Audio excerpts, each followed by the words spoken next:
طلع البدر علينا من ثنيات الوداع وجب الشكر علينا. بسم الله الرحمن الرحيم. السلام عليكم ورحمة الله وبركاته. إن الحمد لله نحمده ونستعينه ونستغفره ونستهديه ونتوب إليه ونعوذ بالله من شرور أنفسنا ومن سيئات أعمالنا من يهده الله فلا مضل له ومن يضلل فلا هادي له. أشهد أن لا إله إلا الله وحده لا شريك له وأشهد أن محمدا عبده ورسوله ونبيه وصفيه وخليله حبيبه بلغ الرسالة وأدى الأمانة ونصح للأمة وجاهد في سبيل الله حتى أتاه اليقين. اللهم صل وسلم وبارك وعظم على نبينا الكريم سيدنا وشفيعنا وقرة أعيننا ومولانا محمد وعلى آله الأطهار وأصحابه الأخيار وأتباعه الأبرار يا رب العالمين. أما بعد.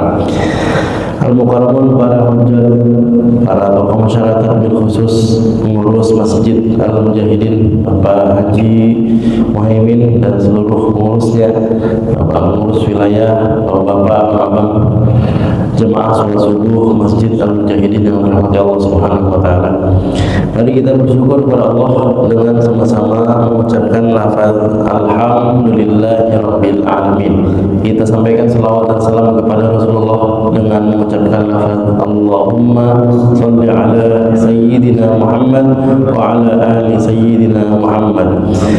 Bapak-bapak yang dirahmati Allah, sebelum kita lanjutkan membaca penjelasan kitab Asy-Syama'il Al-Muhammadiyah, mari sama-sama kita bacakan surat Al-Fatihah, diniatkan untuk diri kita, keluarga kita, anak cucu keturunan kita. Semoga Allah berikan istiqomah dalam amal soleh dan ibadah. Semoga yang sedang sakit Allah berikan kesembuhan, yang sedang dalam kesulitan Allah berikan kemudahan, yang sedang menunggu pekerjaan Allah berikan pekerjaan yang halal dan thayyiban wasi'an mubarakah, yang sedang menunggu jodoh Allah pertemukan dengan jodoh yang soleh atau solehah, yang sedang terlilit hutang Allah berikan rezeki yang melimpah ruah berkah sehingga dapat melunasi hutang-hutangnya, yang menunggu anak cucu keturunan Allah berikan kelancaran persalinannya, selamat ibu dan bayinya. Tidak lupa Al-Fatihah juga kita niatkan untuk keluarga-keluarga kita yang masih terus bertahan di Gaza, Palestina khususnya, dan di negara-negara muslim yang tertindas. Semoga yang wafat Allah terima sebagai syuhada, yang menjadi korban luka-luka Allah berikan kesembuhan yang sempurna, yang masih terus bertahan di tenda-tenda pengungsian Allah berikan kesabaran, ketabahan, kekuatan, dan insya Allah kemenangan. Ala hadhi niyah wa ala kulli niyatin salihah. Al-Fatihah. A'udzubillahi minasyaitonir rajim. Bismillahirrahmanirrahim. Alhamdulillahi rabbil alamin arrahmanir rahim maliki yaumiddin. Iyyaka na'budu wa iyyaka nasta'in. Ihdinas siratal mustaqim. Siratal ladzina an'amta 'alaihim ghairil maghdubi 'alaihim waladdallin. Amin. Bapak-bapak, abang yang saya cintai karena Allah, apa kabar semuanya, Pak? Kayaknya belum sarapan ini. Mudah-mudahan sehat semua lahir batin, Pak. Kita lanjutkan membaca kitab Asy-Syama'il Al-Muhammadiyah. Demi keberkahan ilmu dan keberkahan majlis ini, kita mulai dengan basmalah. Bismillahirrahmanirrahim. Terakhir kita sudah membaca tentang parfum, ya, bahwa ada salah satu hadiah yang kalau kita dikasih sebaiknya nggak ditolak, ya, diantaranya parfum, ya. Yang lainnya ada bantal, kemudian susu, baru kemudian parfum. Kenapa sebaiknya nggak ditolak, Pak? Karena parfum, susu, ya, atau bantal itu hadiah yang ringan, yang sederhana. Artinya ketika orang memberikan hadiah seringan itu kemudian ditolak, itu rasanya lumayan kecewa. Waduh, ini hadiah kecil ditolak, ini merasa nggak layak apa gimana gitu kan. Jadi ketika nanti ada yang memberikan parfum, ya mau botol kecil sedang itu jangan ditolak. Apalagi botolnya gede, brandnya brand mantap misalnya. Nah, parfum juga terbagi menjadi dua, ada nabati, ada hewani ya. Yang kita kenal dengan misik gitu kan. Misik itu lebih ke hewani karena berasal dari hewan ya, rusa, perut rusa, kemudian rusanya juga nggak sembarangan, rusa pegunungan gitu. Nah, ini udah kita bahas di pertemuan sebelumnya dan termasuk ciri-ciri parfum laki-laki. Ada yang ingat kan nih Pak? Ya, warnanya soft tapi aromanya strong. Kalau perempuan sebaliknya, warnanya lebih pekat gitu, tapi aromanya tuh soft gitu. Nah, kalau nabati kan sebetulnya di Indonesia ini berlimpah. Ya, sumber parfum itu sebetulnya di Indonesia berlimpah karena kita banyak tumbuh-tumbuhan. Misalnya kalau di sini roihana ya, roihan itu diidentikan dengan parfum yang lebih ke nabati gitu. Kalau kita yang paling familiar adalah daun yang wangi apa yang wangi? Apa? Pati. Ya, kemangi itu wangi. Kemudian mawar gitu kan, yang ada aroma wanginya itu bisa disuling ya, disuling. Waktu di Depok ya, saya tinggal di Depok waktu itu 2 tahun, ada pelatihan parfum ya, sempat ikut, dikasih beasiswa ikut seminar itu kan. Termasuk sampai prakteknya segala macam dipersilakan gitu. Nah, itu kita tesnya ada biasa kan kertas ya, potongan-potongan kayak begini nih, biasanya kan gitu ya, dikasih ya dikasih 5 apa berapa gitu ya setiap orang, kemudian ditebak ini wangi apa gitu. Ya, misalkan colek, nggak dikasih nama tuh, colek. Nah, tulis wangi apa gitu di kertasnya. Nanti ketahuan sama masternya gitu kan, sama trainernya. Ada ternyata kayak bahan ketumbar, daun jeruk itu kalau dikolaborasikan itu jadi parfum yang seger itu. Gitu. Saya bilang ini menarik sekali nih tuh. Daun ketumbar juga bisa jadi. Kemangi, ketumbar, daun jeruk, masya Allah itu parfum bisa kita kreasikan gitu Pak. Asal jangan ditambah terasi aja sama cabai tumbar ya. Itu beda urusan itu. Baik, hari ini kita membahas bagaimana cara Rasulullah Sallallahu Alaihi Wasallam berbicara. Bab kaifa kana kalamu Rasulullah Sallallahu Alaihi Wasallam. Ya. Dalam hidup kan ini penting banget Pak. Bicara itu penting sekali. Saya memperhatikan, ya tentunya bukan satu-satunya ya. Bicara menjadi cara berkomunikasi, tapi salah satu ya komunikasi adalah bicara gitu kan. Kadang kita punya maksud yang baik, tapi cara menyampaikannya, intonasinya kurang tepat, nggak jadi baik ya. Misalnya mau mengajarkan ke anak-anak kita atau istri misalnya tentang kerapian, peletakan ya, naruh baju, nyantolin yang benar di mana, kemudian buang sampah di di mana gitu. Ketika kita menemukan ada sesuatu yang tidak sesuai dengan tempatnya, tujuannya bagus, mau menyadarkan. Tapi kalau nadanya ya tinggi, kemudian ngegas, beda urusan tuh. Gitu. Ya. Ayo kakak, bajunya taruh di mana yang bagus, nah itu enak diterima. Tapi kalau kemudian beda intonasi, kak itu gimana bajunya, kayak nggak pernah diajarin aja, nah itu beda urusan. Nah, bagaimana sih sebetulnya Rasulullah Shallallahu Alaihi Wasallam itu sehari-hari bicara dengan istri-istri beliau, dengan para sahabat, gitu. Kita baca. An Aisyah qalat ma kana Rasulullah sallallahu alaihi wasallam yasrudu sardakum hadza. Kata Ibunda Aisyah, Rasul itu kalau bicara ya, tidak belibet, kata beliau. Artinya belibet itu satu kata dengan kata yang lainnya kadang nggak jelas, ya, kadang suka ketiban-tiban gitu, belibet lah ya. Lam yasil ba'dahu bi ba'd bihaitsu la yatabayyan ba'du hurufi li sami'ihi. Sampai ada beberapa hurufnya kadang-kadang nggak kedengeran. Nah, berarti kalau ada satu dua huruf yang terlewat atau berlibet, ini kira-kira speed bicaranya cepat atau lambat? Cepat. Nah, bukan cuma bicara harian, Pak. Itu kita bisa buktikan ketika bapak-bapak lagi Pak D, ya, ikut Pak D. Nah, Ustaz Saiful dah tuh yang buktiin. Sering kita diajarin sama Ustaz Saiful, bapak-bapak kalau baca jangan terburu-buru.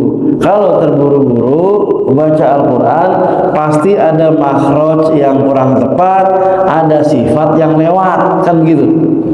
Nah, dari cara baca Al-Quran yang benar, tartil itu, insya Allah cara bicara hariannya di kehidupan dunianya, hari-harinya, interaksinya, komunikasinya itu terinfluence gitu, terpengaruh dengan cara baca Al-Quran. Tapi Pak, kalau ada orang yang membaca Al-Qurannya kurang tepat, terburu-buru, tidak fasih, itu kemungkinan ya kalam atau cara bicara hariannya juga mengikuti. Karena Al-Quran ini merubah hidup kita, Pak. Hebatnya Al-Quran itu kita ya tidak bisa sama sekali merubahnya. Tapi dia Al-Quran bisa merubah hidup kita. Itu hebatnya Al-Quran. Nah, ini yang dibahas dalam Syama'il adalah bab bicara harian. Ya. Kenapa Rasulullah SAW cara bicaranya tidak belepetan, tidak belibet? Karena memang pernah dinasihati oleh malaikat Jibril, la tuharrik bihi lisanak, gitu kan, lita'jala bih, jangan buru-buru. Itu cara baca Quran ya. Ya. Malaikat Jibril ketika melihat Rasulullah SAW agak terburu-buru, ya, karena mau menyegerakan hafalannya, wahyu-wahyunya, gitu. Kemudian kata malaikat Jibril, ya, dengan firman Allah gitu disampaikan wahyu atau ayat yang menjelaskan tentang jangan buru-buru. Gitu. Dari situ ngefek Pak, ngefek ke kalam hariannya, gitu. Nah, nanti Pak, bapak-bapak nih khususnya misalnya yang ikut tahsin, itu silakan Pak buktikan sendiri Pak. Setelah tahsin dan sebelum tahsin, before and after gitu. Before tahsin bicaranya disadar-sadarin seperti apa, after tahsin seperti apa gitu. Karena mestinya ada perubahan. Mestinya dari hal-hal yang sederhana ini itu terlihat perbedaannya. Belum lagi nanti karakter Pak, sifat, hati yang biasa, temperamen barangkali, atau gersang ketika udah ikut kajian, udah ngaji, itu lebih adem gitu. Nah, itu efek dari Al-Quran. Walakinnahu, kata Ibunda Aisyah, kana yatakallam bikalamin bayyinin faslin yahfazuhu man jalasa ilaihi. ini Ibunda Aisyah tuh lagi ngomong sama sahabat. Ya, sahabat saat itu lagi ada beberapa orang kumpul. Biasa kan kalau ngobrol itu di depan rumah, kayak kita di depan tetangga, ya, saling kedengeran kalau ngobrol gitu. Terus Ibunda Aisyah bilang, ini ngomongnya pada buru-buru banget ya, pada belibet-belibet banget ya ngomongnya. Kata Ibunda Aisyah, Rasul mah kagak begini kalau ngomong, gitu ya.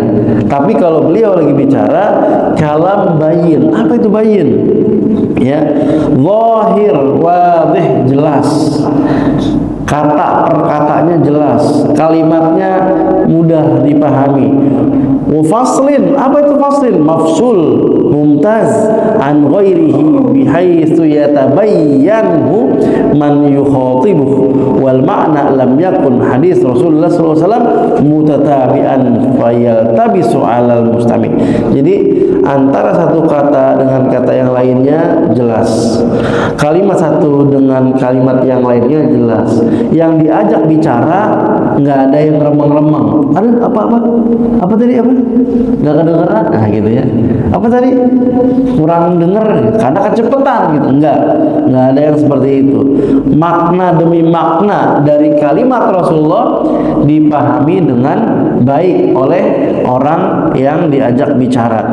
Bal kana yafsilu baina kalamaihi wa yatakallamu bi kalamin wadih mafhumin ghayatal wuduh wa nihayatal bayan awil murad annahu kalamun fasilun bainal haq wal batil. Bukan hanya kalimat kata perkatanya, tapi konten, Pak. Konten pembicaraan Rasulullah, ucapan Rasulullah itu juga jelas membedakan yang hak itu hak disampaikan, yang batil ya batil disampaikan. Jadi nggak ada tuh Rasul melihat kebatilan kemudian kalimatnya ya mengomentari remeng-remeng. Ya gitu dah, boleh ya, silakan. Batil nggak ada gitu. Kalau salah ya salah, benar ya benar. Jadi Rasul seperti itu ya pembicaraannya. Baik. Yahfazuhu man jalasa ilaihi ay yahfaz kalamahu sallallahu alaihi wasallam man jalasa mutawajjihan ilaihi sallallahu alaihi wasallam. Wa fi sahihain an Aisyah aidan kana yuhadditsu haditsan law addahu al-'ad la ahsahu. Jadi sampai saking jelasnya, Pak, pembicaraan atau ucapan Rasulullah, yang diajak ngobrol itu bisa hafal, Pak. Pembahasan Rasulullah itu poin-poinnya apa aja bisa tuh hafal. Karena saking jelasnya, rinci, kemudian nggak buru-buru. Jadi misalnya Rasul ngobrol dengan para sahabat ya 1 jam, selesai ngobrol 1 jam, udah bubar, nanti sahabat saling bahas ulang di belakang misalnya. Itu semua yang diajak ngobrol sama Rasulullah ya, yang menyimak Rasulullah itu bisa tuh ngitung tadi apa aja yang dibahas sama Rasulullah. 4, 1 ini, 2 ini, 3 ini, 4 ini, udah jelas. Nanti rincian-rinciannya dibahas sesama para sahabat karena saling jelasnya gitu, saking detailnya dan tidak buru-buru gitu. Nah, coba Pak, bapak-bapak, abang-abang pasti hafal ya, mencirikan ustadz-ustadz populer yang terkenal di Indonesia yang kalau bicara lambat. Contohnya siapa? Lambat ya? Agim ya, gitu lambat ya. Siapa lagi? Habib Mudir Lubut ya, Profesor Quraisy Shihab. Ya, lambat, santai, jelas banget. Siapa lagi coba yang lambat? Yang terkenal gitu ya, Agim, Quraisy Shihab. Siapa? Siapa? Hasim. Adnan.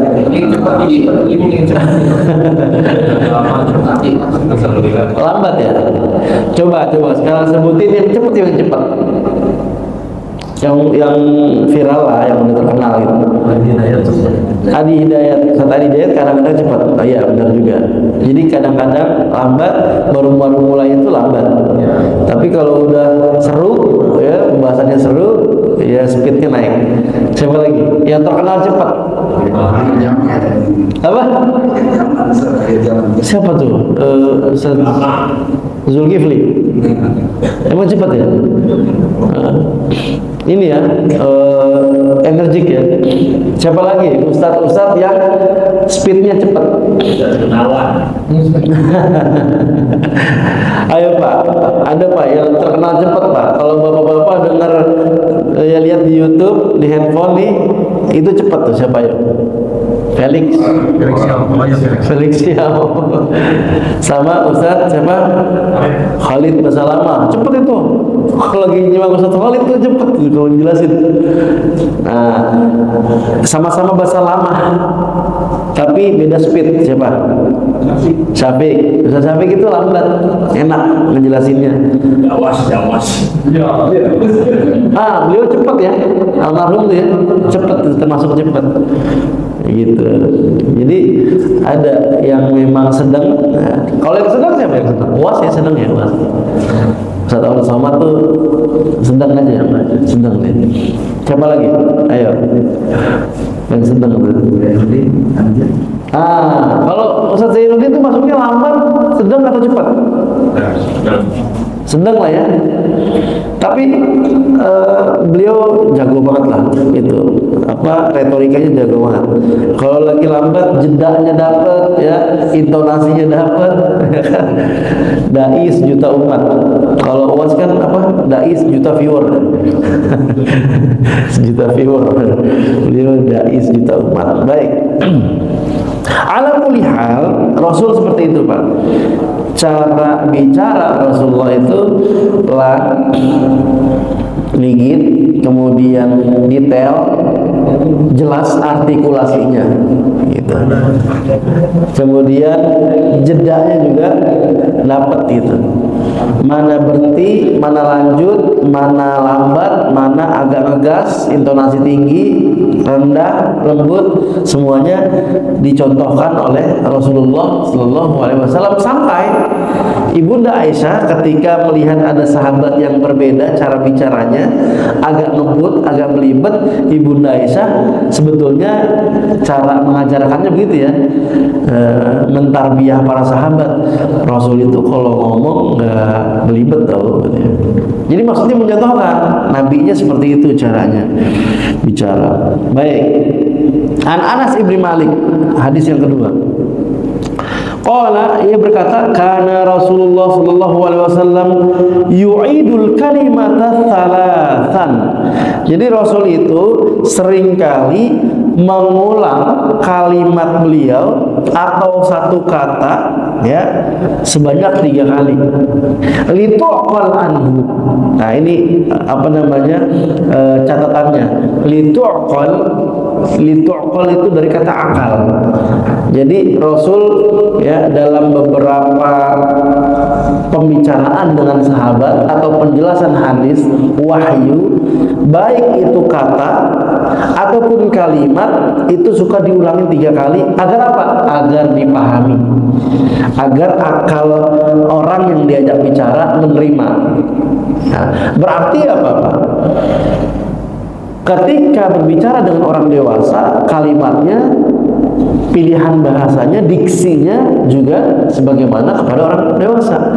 Tapi begitu ngobrol atau nyapa anak-anak, ya, maka gaya bicaranya juga sebagaimana layaknya ke anak-anak, seperti itu. Kita baca penjelasannya di sini. Ya, al kalimat tashmal al jumlah wal jumal wa juz al jumal. Ya, jadi baik kalimat utuh, satu kalimat diulang ataupun kata per kata, ya, beliau jelaskan, ya, diulang 3 kali gitu. Ya, takallam biha thalathan lituqal anhu litufham al kalima wa tu'khadh anhu sallallahu alaihi wasallam. Hadza dalilun ala kamali husnil khuluq wasyafaqah 'ala al khalq. Dan mengulang kalimat, Pak. Jadi Rasul itu ngulangin kata kalimat untuk memperjelas wahyu, hadis ataupun fikihnya gitu ya. Itu adalah bentuk kasih sayang beliau kepada para sahabat dan umatnya, ya. Dan juga termasuk bentuk akhlak yang baik, karena ini kan masuknya ke guru ya sebetulnya ya. Cocok banget nih kalau untuk guru sama public speaker gitu, ataupun yang suka ngisi seminar, pelatihan. Coba kalau guru hanya sekedar menunaikan kewajiban menyampaikan materi pelajarannya, murid paham atau nggak paham, nggak mikirin, berarti kan dia nggak berkasih sayang sama muridnya, nggak kasihan sama muridnya. Ada yang belum paham, udah ntar baca sendiri, tanya temannya, nah gitu. Tapi kalau guru yang berkasih sayang, akhlaknya bagus, dia memperhatikan. Kalau kami ini Ustaz Saiful, ada? Ustaz Saiful lagi di belakang. Pak D pakai tilawati nggak ya? Pakai tilawati? Tilawati yang dibaca tilawati? Iya, itu ditilawati. Prinsip pembelajarannya, guru itu harus lebih memperhatikan, bukan yang lancar. Kalau yang lancar kan udah gak ada masalah ya Pak, tinggal lanjutin, dibagusin. Tapi guru itu diharuskan lebih perhatian pada mahasantri atau santri yang kurang lancar, gitu. Artinya ketika ada, kita lihat, wah Bapak Fulan ini agak berat nih huruf zai. Ayo, yang biasanya zai jadi jim siapa? Ayo. Idza jul jilat, itu siapa itu? Itu yang harus diperhatiin tuh, ya. Dan harus ditoleransi. Misalnya kreatifnya guru dah, ya. Kita mau kasih contoh apa, yang penting dapat dulu. Misal saya pengalaman aja ya, ini kan Pak Ade di sono PAUS, saya ngajar di PAUS Asyuhada. Kalau Aniklas PAUL gitu kan, pengajian Al-Quran usia lanjut. Kalau di Asyuhada usia sedang sama senja. Ya, jadi ada 2-3 orang itu yang awalnya nggak bisa huruf zai. Ayo Pak, zai Pak, dia dekat sama sin makhrajnya. Zai nggak bisa, ya. Zazi zubas, jaji jubat gitu. Wah, gimana nih ya, zai nggak bisa. Akhirnya saya coba, Pak, Bapak kan tinggalnya alamatnya nih jalannya ZZ. Coba Pak, Bapak tinggal di alamatnya jalan apa? Jalan ZZ. Wah, berarti selama ini Bapak salah alamat Pak. Karena bukan ZZ tapi ZZ. Nggak bisa tuh. Kan saya pikir huruf zai aja yang nggak bisa, tapi huruf Indonesia nih Z bisa lah kali. Ternyata dia nyebutin jalannya aja salah, jalan jet. Oh, salah nih. Saya tes lagi. Coba Pak, kalau ada orang pulang haji, pulang umroh, biasanya bawa oleh-oleh air apa? Air jam-jam. Wah, Bapak salah minum berarti Pak. Kan bukan jam-jam ya, tapi zam-zam gitu kan. Gak bisa ya. Saya akalin lagi apa, akhirnya dapatlah tuh satu. Coba Pak, tadi minuman juga jam-jam, harusnya zam-zam. Sekarang ada makanan Pak, ya, yang satu loyang gitu kalau dijual, pit dia bilang gini, pizza bisa dipancing pakai pizza. Wah, ini Pak lebih dekat sih gitu. Jadi Zai itu nyebutnya Jim terus. Jalan ZZ, jet, air zam-zam, jam-jam. Saya bilang akalin gimana lagi? Coba Pak nyebutin pizza, bisa dia. Pizza lah, ini yang kayak gini. Coba ulangi lagi, pizza lah. Oke Pak, setiap nemuin huruf Zai, bayangin pizza ya. Oke. Dapat tuh. Ya kreatif aja kita. Terus ada lagi yang nggak bisa huruf Shin, ya Shin. Ada 2 orang seingat saya. Jadi Shin dibacanya Sin aja biasa gitu kan. Shashi Subash. Enggak Pak, dia bilang gini, Sasi Subas bukan Pak, bukan sa tapi sya. Sya.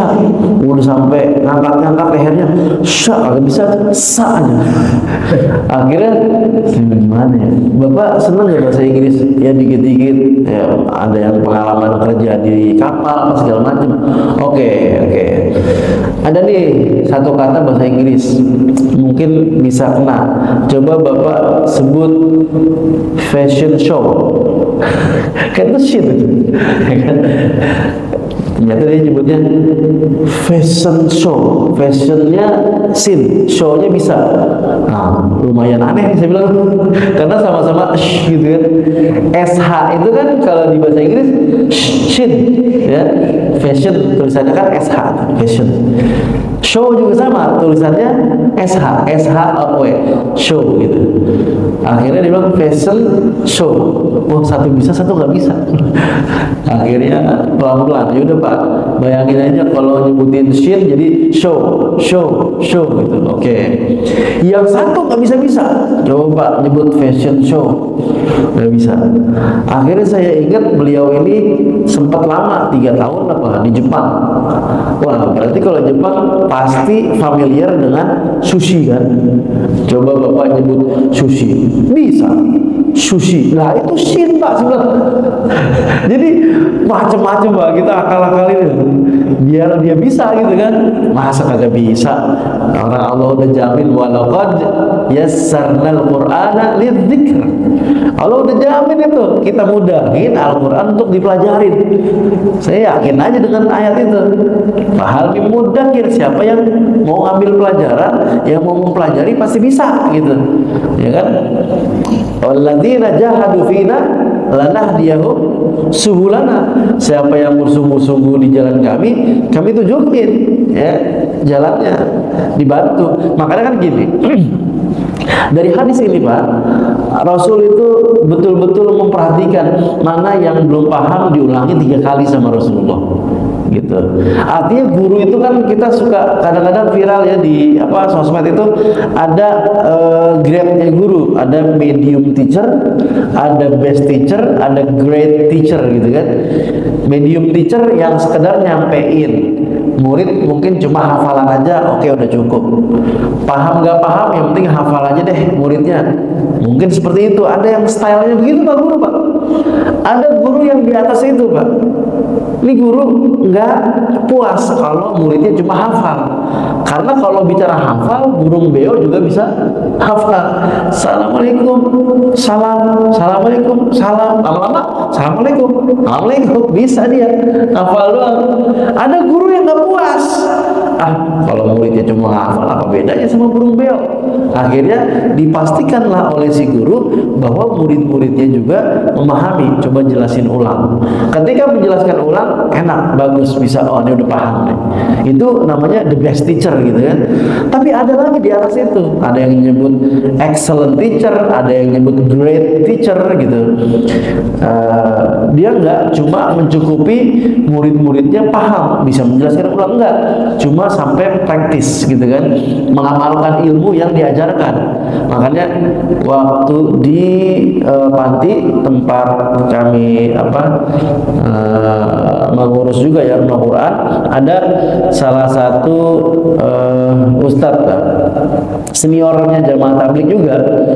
Beliau waktu itu bilang, doain mudah-mudahan rumah saya laku nih di Romangun. Kalau rumah laku mau ke IPB katanya gitu gitu kan, apa India, Pakistan, Bangladesh.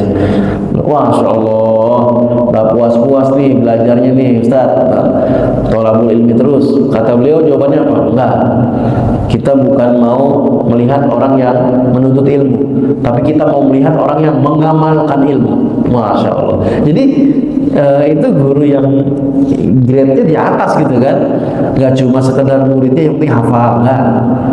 Atau di atas itu levelnya pemahaman, muridnya bisa menjelaskan ulang, enggak puas sampai situ. Tapi gimana caranya ketika dia memahami bahwa hafal hadis sedekah, bisa menjelaskan tentang sedekah, tapi nggak cukup di situ, diajak nih kantong, nih kotak, silakan setiap Jumat kita biasakan sedekah Jumat, dilatih tuh santri-santrinya, murid-muridnya. Nah, itu yang kita ikhtiarkan Pak di rumah Quran yang sedang kita bina, baik di Al-Mujahidin, di Al-Ikhlas Pelumpang, Syuhada yang kemarin ikhlas bareng-bareng itu. Rumah Qurannya itu nggak cuma mentarbiyah, mendidik anak-anak jadi burung beo. Kita nggak pengen mereka cuma hafal doang gitu, tapi setidaknya minimal bisa menjelaskan ulang. Nah, itu mulai dari mana? Modalnya apa? Modalnya guru yang minimal ngikutin Rasulullah. Kalau ada yang belum paham, diulangi lagi. Imam Syafi'i Pak pernah punya murid yang, maaf ya, ini kalau bahasa kitanya mah ya, belet ya. Imam Syafi'i ngejelasin berulang-ulang, kagak hafal-hafal ayat. Akhirnya menurut sebuah riwayat itu dikatakan sampai kemudian Imam Syafi'i nyabarin tuh, ngulangin terus, dijelasin lagi sampai 200 kali. Menurut riwayat begitu. Akhirnya sampai bisa tuh, sampai ngerti gitu muridnya. Nah, ini kan berarti apa Pak? Pengaruh dari guru yang sabar. Kalau gurunya nggak sabar, udahlah Pak, lewat aja. Udah Bapak mau paham mau kagak, serah Bapak dah. Saya udah jelasin 10 kali, baru 10 kali. Gitu. Ya, Imam Syafi'i 200 kali itu. Nah, begitu dicontohkan oleh Rasulullah. Apakah angka 3 ini mesti 3 kali? Enggak juga, tergantung. Dan apakah angka 3 ini harus selalu diulang? Enggak juga. Kalau melihat audiensnya sudah paham, ya murid-muridnya udah ngerti, ya udah nggak usah diulang, cukup sekali, kan gitu. Ya, misalnya kita sedang menjelaskan tentang Assalamualaikum. Orang ketika diucapkan Assalamualaikum, kira-kira ngerti nggak Pak? Nggak usah ditanya Assalamualaikum, ya nggak?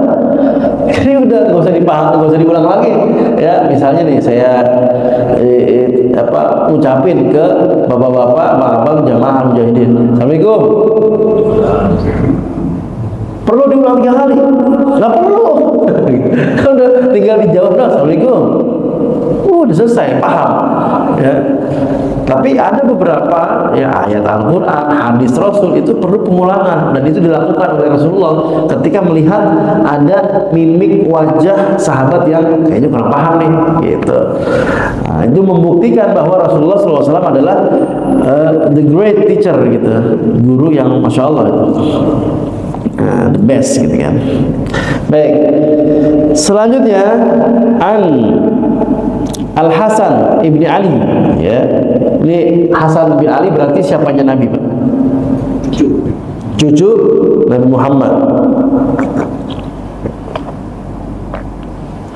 Qala sa'altu khali Hinda ibna Abi Hala. Aku bertanya kepada bibiku Hindun, Hind bin Abi Hala. Wa kana wassafan. Nah, ini bibinya adalah orang yang kalau nyeritain tentang Rasul, ya, tentang sesuatu itu detail gitu nyeritainnya. Faqultu sifli mantiqa Rasulillah sallallahu alaihi wasallam. Bibi, tolong dong ceritain kepadaku bagaimana Rasul sallallahu alaihi wasallam berbicara gitu. Qala kana Rasulullah sallallahu alaihi wasallam mutawasilan al-ahzan. Ya, Rasul itu sering merenung. Ya, Rasul itu sering merenung. Maaf, ini bukan bibi, paman. Daimal fikrati laisat lahu rohatun, resahnya tinggi. Rasul itu merenung, memikirkan banyak hal, tapi yang dipikirin adalah tentang akhirat. Jadi bagaimana kalau ada umatnya yang nggak sholat gitu? Ya sama Pak, seperti yang biasa disampaikan oleh ustadz-ustadz ketika lagi keluar di sini kan? Ya, keresahan kita harus ditingkatin nih. Gimana warga mujahidin ya kalau ada sekeluarga belum sholat, berarti kan Pak Haji Aceh harus mikirin tuh keresahannya tinggi. Gitu Nabi Muhammad SAW. Ya, lah kita sebagai umatnya harus ikut juga tuh. Gimana ya kalau ada di keluarga belum sholat? Yang dilakukan oleh Masjid Jogokarian seperti itu tuh Pak. Jadi Jogokarian itu punya data jamaah yang udah sholat sama yang belum sholat jamaah. Ya, kalau nggak salah waktu di Muhajirin ya tahun berapa tuh? Ikut nggak Pak Haji? Waktu saya bawa itu ketua amirnya tuh ya 2018 kali ya. Itu ada data tuh Pak. Setiap rumah didata. Ini saya ini aja ya, kalau nggak salah ingat ya. Jadi kalau yang warnanya biru berarti ini rumah laki-lakinya udah sholat berjamaah. Kalau yang warnanya kuning ya laki-lakinya ada 3 atau ada 2, yang baru sholat berjamaah cuma 1 atau 2, sisanya belum gitu. Kalau yang masih merah belum rutin kelihatan sholat berjamaah, dipikirin tuh ada datanya.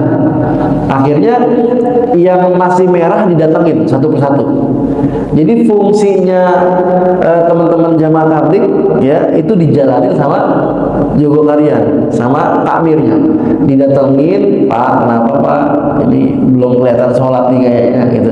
Oh iya, aku kerjanya di luar terus ya gitu. Aku ini driver gitu. Oh, kalau driver tuh keluarnya dari sebelum subuh ya? Ya enggak juga sih. Berarti kan nggak ada alasan lagi. Dia kan ditanya, kok belum kelihatan nih sholat berjamaah? Alasannya driver kan.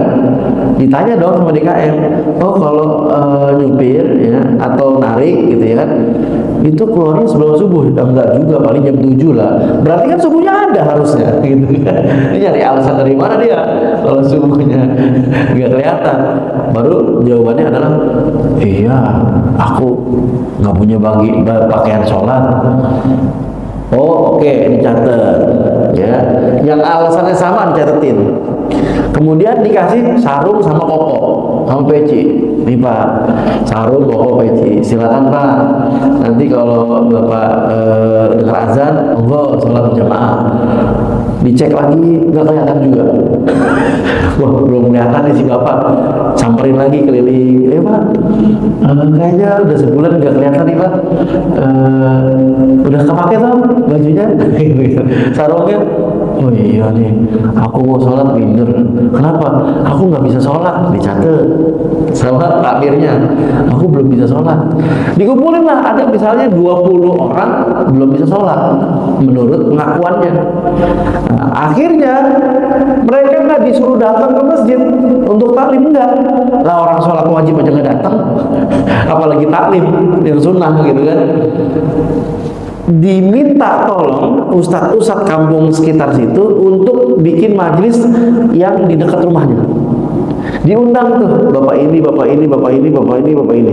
Ya Pak, kita bikinin majelis fikih sholat di rumah bapak aja, atau ntar di kesempatan yang lain di rumah bapak.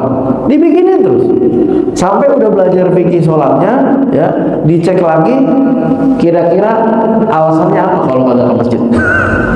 Nggak punya baju sholat, pakaian sholat dibeliin, belum ngerti fikih sholat diajarin, ayo alasan apa lagi? Akhirnya Pak, grafiknya naik. Wah, ini udah sholat berjamaah, yang ini udah sholat berjamaah. Ini kan implementasi dari Rasul Sallallahu Alaihi Wasallam yang senantiasa berpikir, ya jarang pikirannya tuh istirahat santai gitu tentang akhirat, mikirin gimana agar umatnya tuh masuk surga gitu kan, terhindar dari neraka gitu. Kemudian pamannya kembali menyifati Rasulullah SAW, tawilus saqt la yatakallam fi ghairi hajatin. Rasul itu dibanding bicara lebih banyak diam. Kalau nggak ada hajat, kalau nggak ada perlu, maka Rasul lebih banyak diam gitu. Yaftatihul kalam wa yakhtimuhu bismillahi ta'ala. Membuka kalamnya, mengakhiri kalamnya dengan ism atau dengan nama Allah. Maksudnya sering menyebut nama Allah Pak. Misalnya ketemu sama orang lain, Masya Allah Pak Maman, wow, semangat banget nih. Masya Allah Saiful bawa apaan itu Ustaz? Kan gitu ya. Begitu masuk dilihat bawa sarapan untuk kita semua. Alhamdulillah nyampe juga sarapan. Tuh kan bener. Sulap gak tuh? Alhamdulillah tuh nyampe tuh sarapan. Jadi ada ismullahnya, ada nama Allahnya disebutin. Masya Allah, barakallah, tabarakallah, alhamdulillah, gitu kan, subhanallah. Itu Rasul begitu kalamnya tuh. Makanya kalau di kitab Tuhfatul Asal tuh, ini nanti yang mahasantri mim yang talaki sama Syekh mau tasyakuran nanti sore udah selesai kitab Tuhfatul Asal ya, kitab dasar hukum-hukum tajwid. Itu dibukanya dengan alhamdulillah, disusul dengan sholawat, alhamdulillah ya, sholawat musolliyan ala dan seterusnya gitu. Jadi itulah kenapa para ulama ketika mau ceramah Pak pasti mulainya dengan alhamdulillah, wassalatu wassalamu ala rasulillah. Khutbah juga begitu kan, alhamdulillah, salatu wassalamu ala rasulillah. Nabi Muhammad SAW itu selalu dalam kalimat-kalimatnya, percakapan hariannya itu ya selalu ada nama Allah. Masya Allah ya. Kalau di Mesir tuh ya, Allah yukrimak gitu kan, Allah yukrimak habibi, semoga Allah memuliakanmu gitu. Atau kalau misalnya lagi ada urusan, ini mau ngurus visa ini, Rabbuna Yasahil, Rabbuna Yasahil, melibatkan Allah terus. Begitu Rasulullah SAW. Wa yatakallamu bi jawamil kalim. Kalamnya Rasul itu singkat, jelas, padat, mengandung banyak ilmu, wawasan yang luas. Ya. Padahal mungkin sabdanya cuma innamal a'malu binniyat. Sabdanya cuma itu Pak ayat. Innamal a'malu binniyat. Tapi dari satu hadis itu Imam Syafi'i berhasil mengeluarkan hukum 70 hukum dari hadis niat.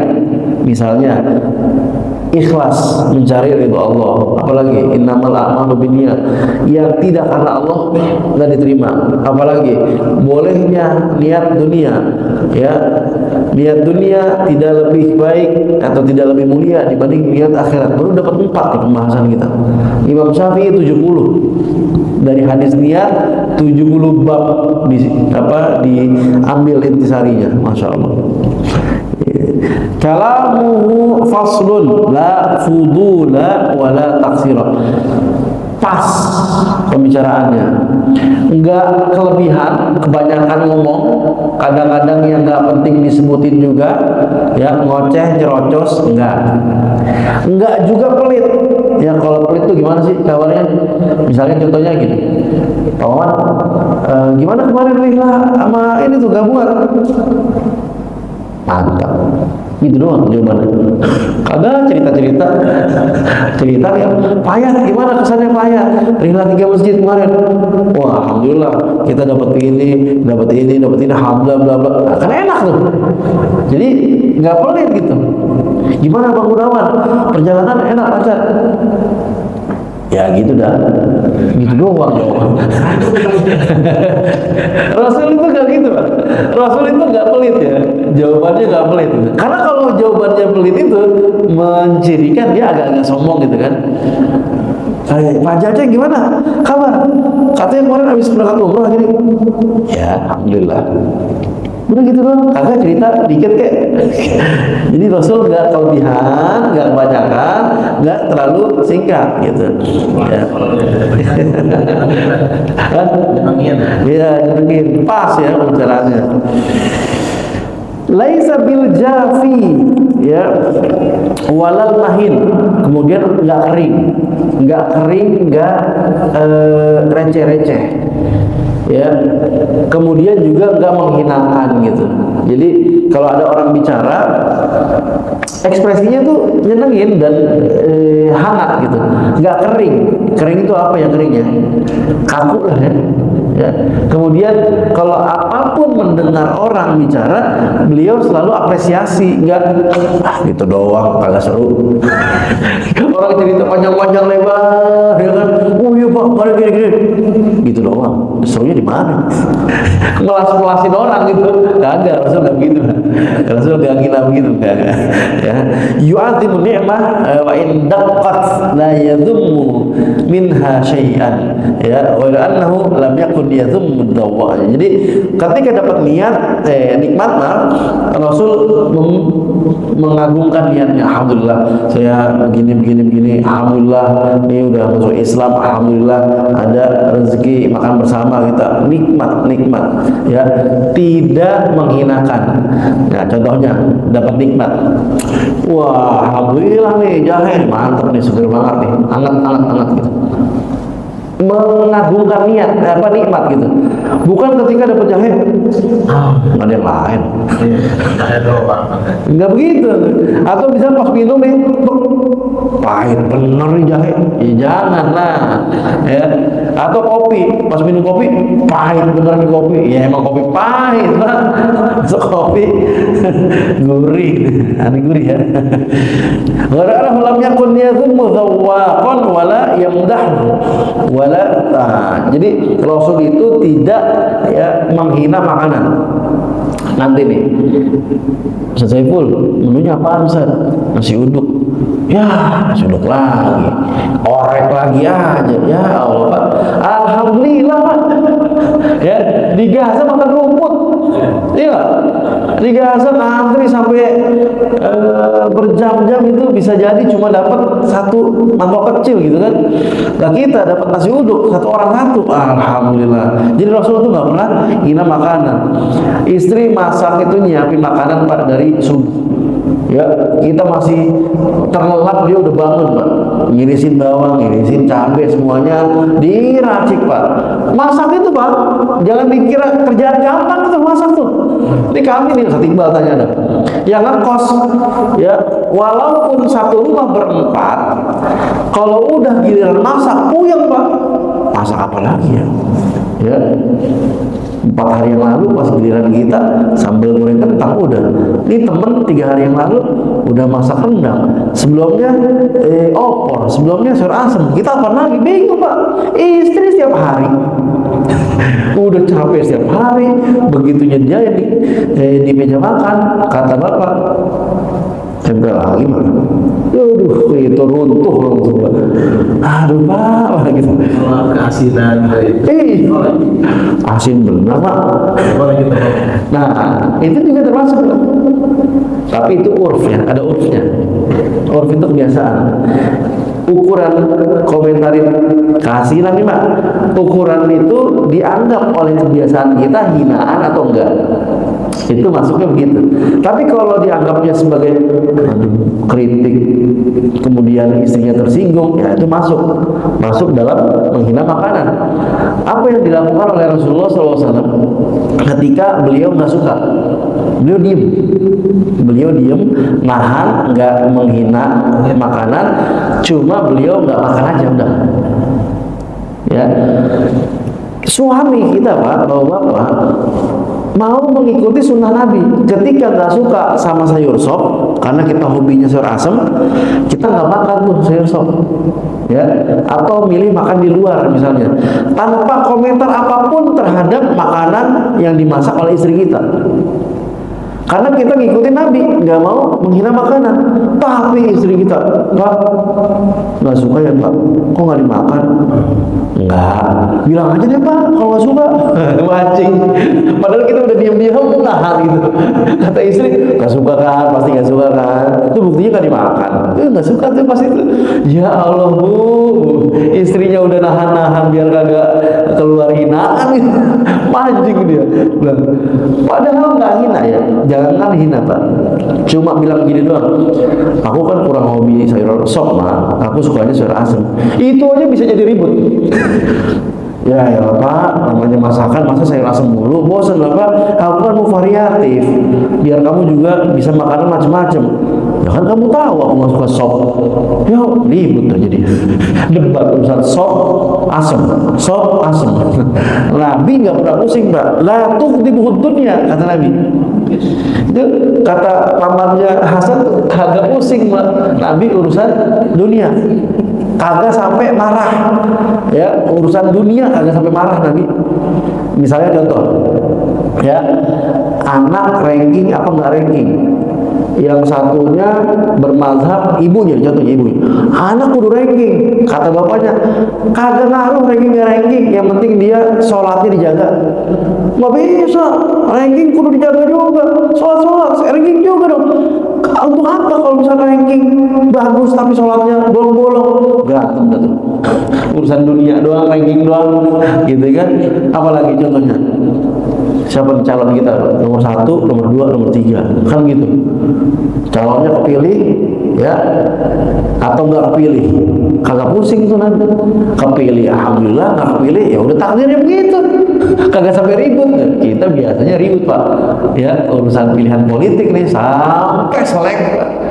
Gitu. Padahal ya urusan dunia kepemimpinan, iya benar, itu berpengaruh terhadap umat. Tapi berapa lama dia Pak? Ya, 5 tahun, ya 3 tahun, sampai kemudian kita ikut-ikutan 3 tahun kagak ada goran-goran juga. Ya, padahal ntar nggak lama dia juga udah lengser juga. Dianya lengser, kitanya belum negor sama saudara kita. Kan gitu, dunia bener gitu. Ya, kagak sampai lah gitu ya. Urusan beda selera makan, Mak, yang namanya nyambel Mak, yang pedas Mak, sambal kok manis. Aku kan orang Jawa Pak. Di mana-mana sambal ya ada manisnya Pak. Urusan sambal doang ribut. Nabi enggak Pak, Nabi enggak begitu Pak. Urusan dunia kagak pakai ribut lah. Ya, enggak bikin marah lah Nabi urusan dunia ya. Ya. Fa idza tu'diyal haq, sedikit lagi nih. Tapi kalau hak urusan agama syariat ya dilanggar, lam yakum li ghadabihi syai'un hatta yantasir lahu. Enggak ada yang bisa nahan amarahnya Nabi ketika ada syariat, agama, akidah yang dihinakan, akidah yang dilanggar. Kalau ada pelanggaran syariat, enggak akan mundur Nabi, begitu. Prinsipnya begitu, ya. Wala yaghdab li nafsi. Bahkan apa Pak? Bahkan kalau dirinya sendiri dihina, itu enggak peduli beliau. Lihat di Taif. Di Taif apa yang terjadi? Nabi kan dibully, dilemparin, dirinya sendiri itu yang dihina tuh. Dibilang pendusta, dibilang penyihir, macam-macam, dibilang orang hina, macam-macam, dilemparin batu. Untuk dirinya sendiri nggak ngaruh Nabi. Nabi kagak ngamuk-ngamuk, ya. Sampai malaikat datang, ya Nabi sebut aja. Itu gunung paling gede, kita tumplekin, kita hancurin tuh orang-orang. Kata Nabi apa? Kagak, jangan. Ya, saya nggak diutus untuk begitu. Allahumma ighfir li qaumi fa innahum qaumun la ya'lamun. Ya Allah, ampuni kaumku, sesungguhnya mereka kaum yang belum paham aja, gitu. Saya berharap dari keturunan mereka ya akan lahir orang-orang yang beriman kepada Allah, tidak syirik, gitu. Nah, ini Nabi nih. Ya, tapi kalau untuk urusan agama, maju terus beliau, agak mundur-mundur. Idza asyara bi kafihi kulliha wa idza ta'ajjaba qalabaha wa idza tahaddatsa ittasala biha. Kalau ngomong nyambung. Kemudian juga kalau ada ekspresi, beliau ada body language ya, Pak.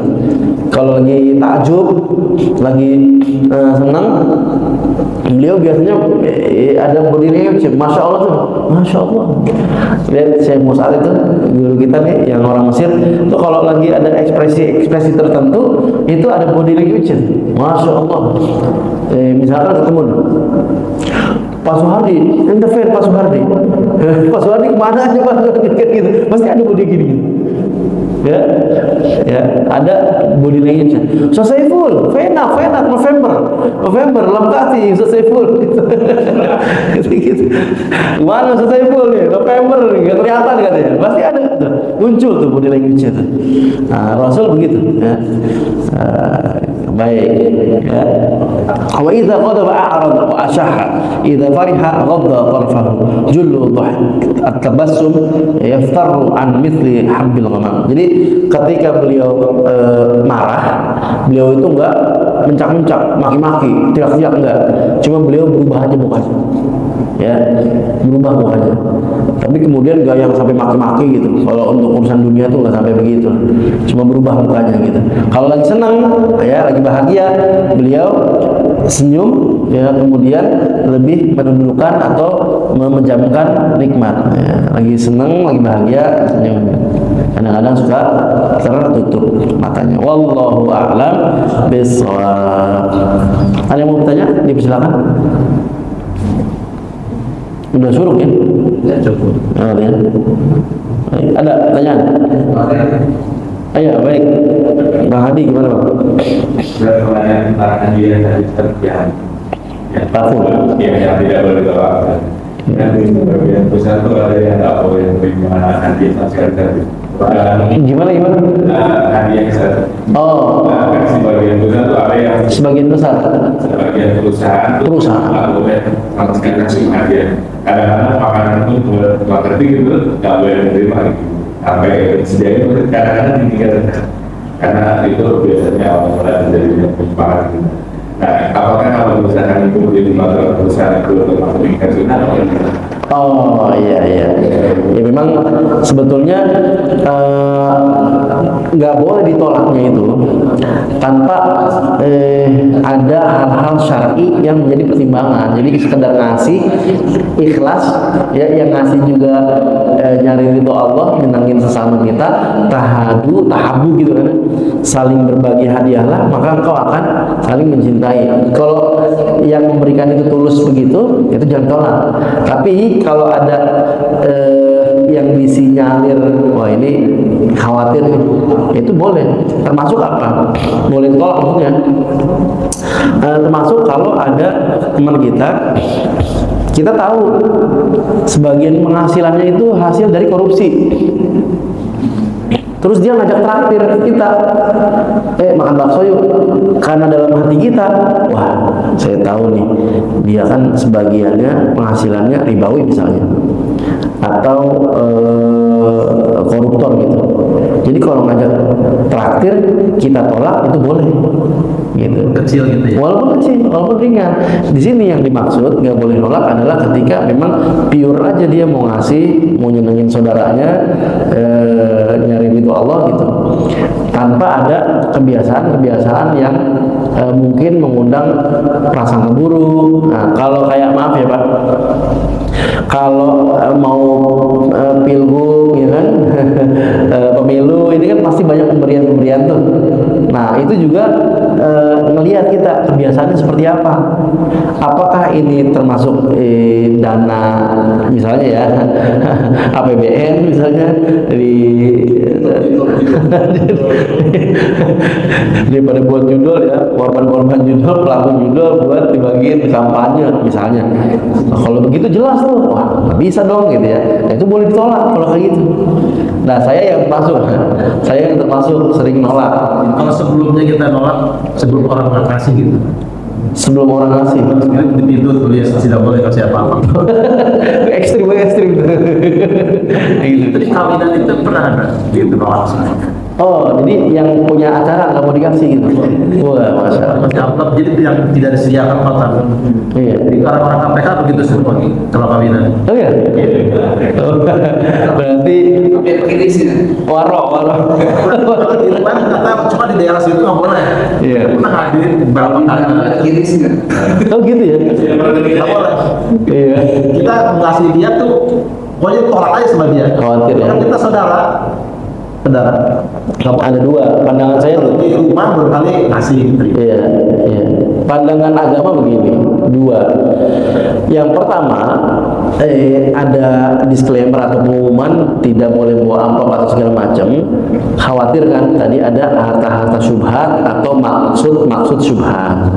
Ya, apakah hasil korupsi ataukah memang gratifikasi dan seterusnya. Satu, ya. Pandangan kedua, justru ya itu menghalangi orang berbagi hadiah, padahal itu sunnah gitu kan. Nabi kan tahadu tadi kan. Ya, jadi sebetulnya Pak, saya kurang sepakat tuh kalau ada flyer desain yang tentang itu lah. Muslim dilarang minta traktir gitu ya. Jangan bermental minta-minta. Lah kalau misalnya teman kita emang orang baik, sesama muslim bersaudara, kemudian kita tahu dia orangnya dermawan, nggak masalah itu. Makan bakso, nggak masalah. Ya, karena kita tahu dia orangnya baik nih, orangnya suka sedekah nih, orangnya dermawan nih, gitu. Nggak masalah, bukan minta-minta, enggak, gitu. Toh kalau beli sendiri pun kita mampu, gitu kan. Ayolah makan-makan lah, gitu. Jadi tahadu itu nggak masalah, gitu. Jadi pandangan syariat seperti itu. Bisa jadi dia warok, khawatir ada gratifikasi dan seterusnya. Bisa jadi juga dia menghalangi sunnah saling berbagi hadiah. Itu barangkali ya yang dapat kita sampaikan tentang cara bicara Rasulullah Shallallahu Alaihi Wasallam. Ini sangat berguna ya Pak, sangat berguna untuk ketua RT, ya, ketua masjid, semuanya. Cara bicara itu penting. Kita tutup dengan surat Al-Asr dan kafaratul majlis. Bismillahirrahmanirrahim. Wal 'asr innal insana lafi khusr illal ladzina amanu وعملوا الصالحات وتواصوا بالحق وتواصوا بالصبر سبحانك اللهم وبحمدك أشهد أن لا إله إلا أنت أستغفرك وأتوب إليك. Assalamualaikum warahmatullahi wabarakatuh.